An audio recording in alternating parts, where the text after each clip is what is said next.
Why? Why? Obama. I did an endorsement because I had a feeling, folks. I had a feeling that after 2 Bush administrations, America wanted excellence again. I had a feeling. I had a feeling that after the most bitter division that our nation has known in my 50 years, that America would want somebody who could make us feel proud again and who could bring us together. I had a feeling.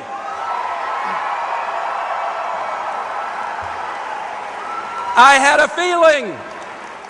had a feeling that Americans would want change, that they didn't want a national government that couldn't respond to a hurricane or couldn't wage a war or couldn't make good decisions about how to use the best and brightest of our troops. I had a feeling America would want change in 2008.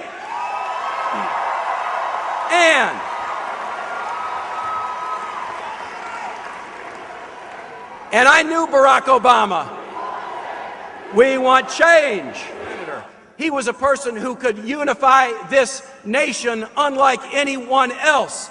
And so for that reason, for that feeling, I said, I'm casting my lot with Barack, and we're going to take this all the way.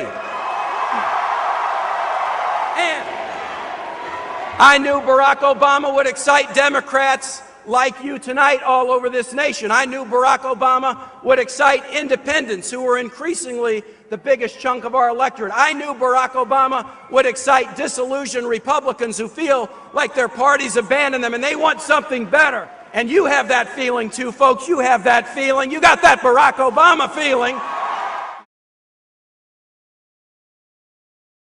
Hello everyone, I'm Tim Kaine, Chairman of the Democratic National Committee.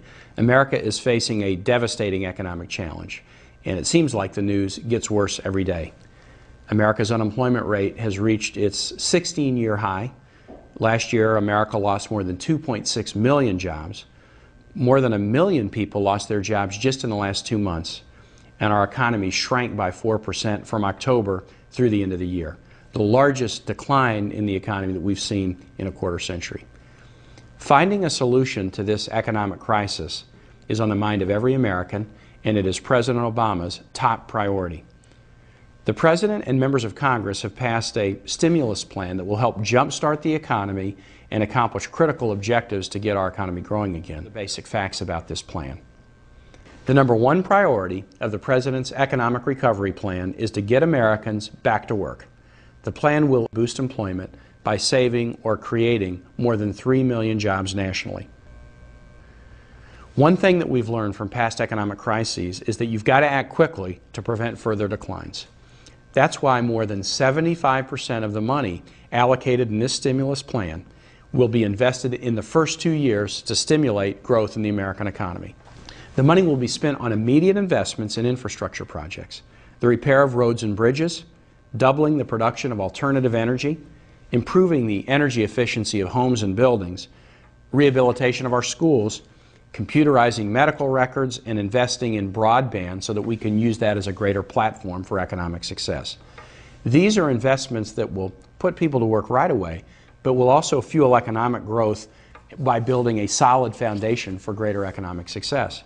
As with any bold plan of this size, there are a lot of questions about how the plan will work and how it's going to affect individual Americans and their families.